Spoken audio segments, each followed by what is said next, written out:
Hey, church family, just checking in with you this Friday. Um, Not checking in with any particular message direction. If you remember from last Sunday, this Sunday, we are, the men that signed up to go to the men's retreat, this Sunday morning, we will be returning from the men's retreat. So, what we're going to do is have a men's retreat report of sorts. The guys that feel like sharing will share what sort of an impact the men's retreat has had on them. I'm really anticipating a good service. I wasn't in the church growing up. I didn't start coming to the church until I was an adult.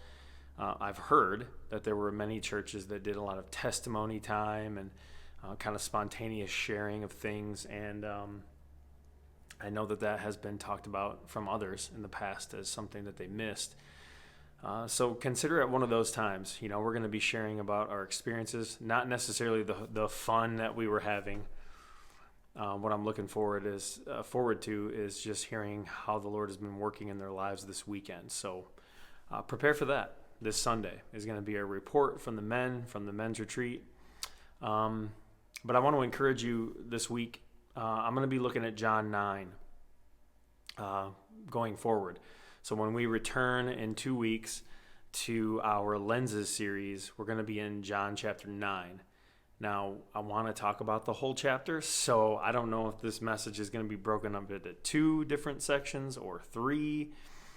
I've been studying it. I'm going to do some more study this weekend on the men's retreat and next week to kind of get some good direction. But I know that John 9 is where we're going to land in a couple weeks. So go ahead and read John 9 in preparation for that. Dive in, read it, study it. It's been pretty awesome just looking at it so far. So John 9 is where we'll be in a couple weeks. This Sunday will be men's retreat report. It will also be an announcement. Our strategy team met on Wednesday night, and as a collective consensus, in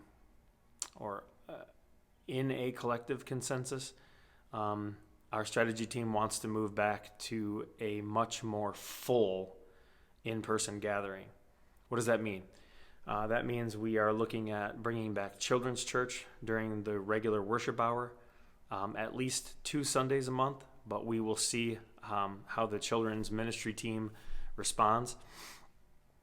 We're also looking at returning learning hour, and what capacity we are not sure at this point. But your strategy team is ready to move forward with a more full service for a Sunday. Learning hour, worship, children's church,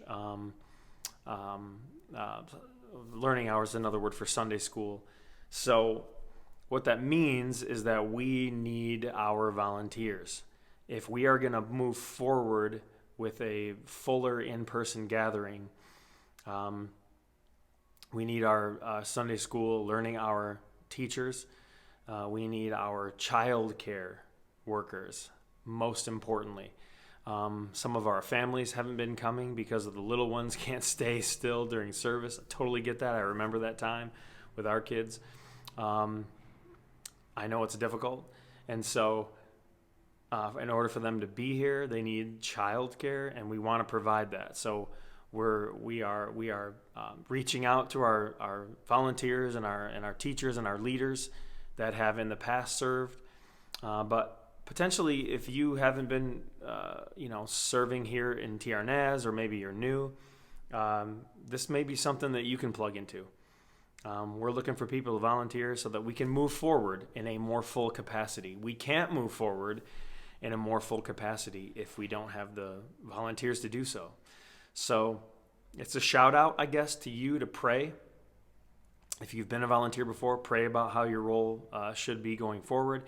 If you have not been a volunteer in the past, pray about how you may be able to come alongside and serve the church family here at TRNAS.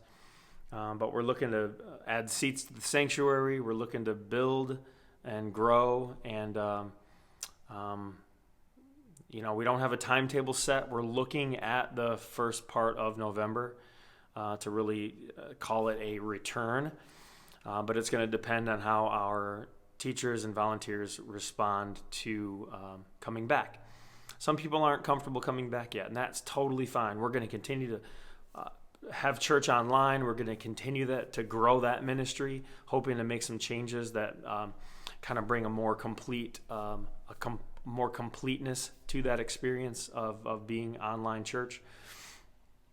But that's not going to go away. That'll always be available. So there's some that just aren't comfortable to return yet. And there's nothing wrong with that. But there's some that are ready.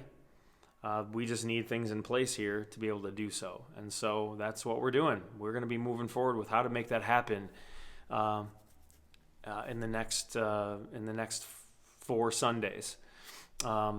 So this month we're going to be working on a plan to get put in place so we can return. How can you play a part in that return is a great question to ask yourself and pray through in this next week or so, next couple of weeks. More will come on Sunday. I'm going to have a little extra announcement time on Sunday before our men's share, before we have our worship and our men's share. So don't skip this Sunday. Stay plugged in. These sharing Sundays are always amazing. I'm looking forward to the way that God is going to move in the lives of these men in our church, and looking forward to just gathering back with you again and worshiping and reuniting and coming alongside in your walk and in your faith. It's humbling to be your pastor. It's a blessing to be your pastor. This is not something that I would have chosen to do, but this is something that I felt God leading me toward, and so I said yes, and I am committed. There's a Devo that I read today when I was hunting this morning, and in that devotional, it references. I'm losing the reference right now. Good shepherds, right? When a wolf attacks the flock, a good shepherd stands firm. A good shepherd stays true. A good shepherd does not run. A hired hand in the text, a hired hand runs away and leaves the flock vulnerable. I do not consider myself to be a hired hand. I consider myself to be a good shepherd, and a good shepherd that is surrendered to the good shepherd to become the best that I can be for you. I'm not going to run. I'm not going anywhere. I'm called here to TR Naz. I'm called here to this community of Three Rivers. My family, we are committed to be here, and I love you. I want to do life with you. Experience all the highs and lows of life, and I want to journey with you in your faith. And so I guess I invite you in to that experience. There's lots for me to learn yet. It's only been a year, but I'm looking forward to what the next year will be. COVID-19 will not define TR Nazarene. Our faith is growing, our connection is growing, and I'm looking forward to more of that as these weeks and months and years unfold. So God bless you guys. I hope you're having a great day. I hope you enjoy this cooler weather. Have an awesome weekend, and I will see you at the reunion on Sunday. God bless.